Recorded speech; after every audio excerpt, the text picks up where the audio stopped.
Hello friends, my name is Dax and on the last video I showed you the game in the Karakhan against the Karakhan. You can win the game in the just 10 moves.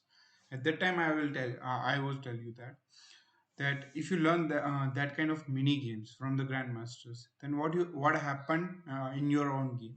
So there is a today's game is an example of one of my students' game. So he's Devansh and he's from Dubai and he's just 10 years old.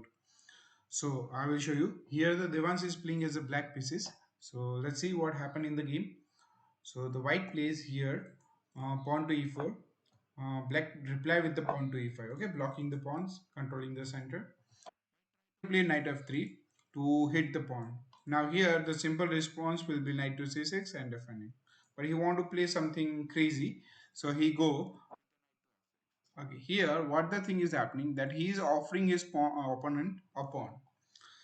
Okay, so his opponent denied the pawn and he goes with the knight to c3. But I will tell you what happened if he takes it. Then there is a one Stafford Gambit line. So what he'll do in that, we'll just put the knight here on the c6. So if your opponent just took the knight, then then your queen will get open, your bishop is open, and now you are threatening the pawn. So in this game, there are lots of people who is just trying to hit your knight with the pawn.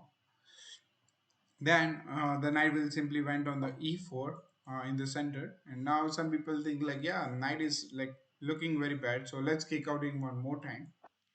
When he try to do this kind of moves with the pawn to d3, then it's very great move that you can just put the bishop to c5. And what is the idea behind that move?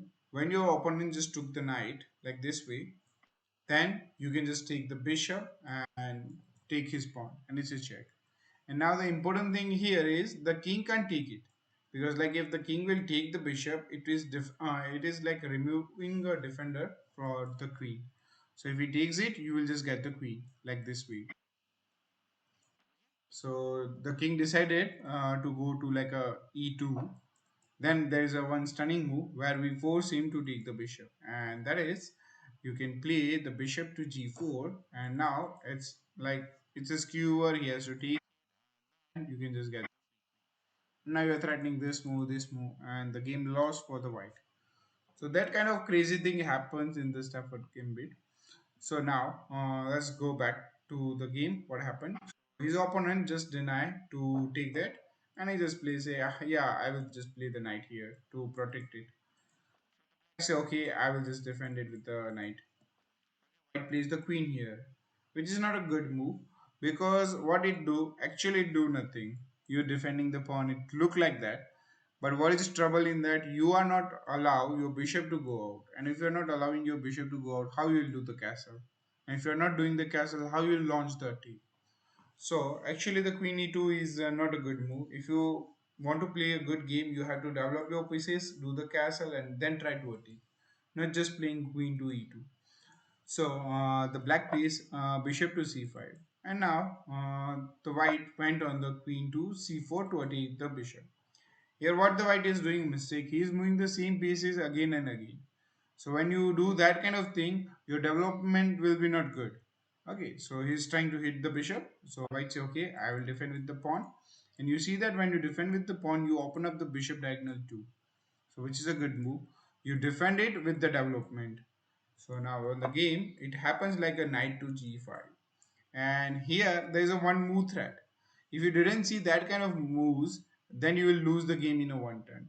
So what is the idea of white? He want to take the pawn on the f7 with the help of queen, and the knight is protecting it, so it will be the checkmate. So if you play something silly move like which is pawn to a6 or like pawn to b5, anything like that kind of moves, even though if you play the bishop to e6, it's a wrong move because knight will take, you will take, and the queen will take, and it's a check. So the black here, there are like lots of reply. You can stop the video and tell me the answer that if you are here as a black, what you will do. So here there are two moves which you can play. The number one is you can do the castle, which is safe, good, and then you can just kick out the knight. Then you take the queen. Then you put the knight here to threatening this kind of moves, and it will be very attacking game for the black, where you attack the queen and all the weaknesses. Why it happens? Because the white plays the queen too many times, which is not a good idea. Generally, in the opening, you should not bring the queen. Okay, so and what is the second move? I told you now that when you see the Grandmaster's game and see the crazy stuff, you will adapt that thing into your game. We see the last game and this game, it's like completely different game, but still he figured out this move, which is like a bishop to f2. Yeah, it's like a sacrificing on the f2. Like what happened after bishop f2? So it's a check. Yeah, it's look like why you give up your free bishop. You have to defend the meat. Okay, you don't have to give up the bishop. But here the idea is when the king will take it, and if he didn't take it, then we'll simply defend it by the castle. So if he want to take some initiative, he has to take. So he takes it, and now what is the idea behind it? The queen want to go on the g5, but the knight is in the way, so we can just move the knight on the g4, which will give him check, and then you also take the knight. So what happened? You give up your bishop, get the pawn, and now you get the knight back. So at then you advantage over one pawn, you remove the threat, and you also destroy your opponent's castle. So then after white goes on the g2 g1 square, which is not good for the white. Now the black say, okay, let's take the knight here. And that kind of game happen only two times in the Leeches platform. So yeah, white here. Okay, there is one cunning trick happens. Like he can play the pawn here. So what is the threat behind it? He want to do the discover attack on your queen.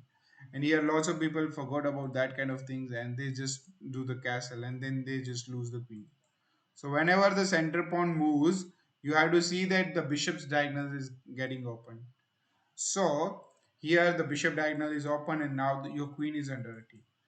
So now what you have to do, you have to move the queen, but where? So you need an idea.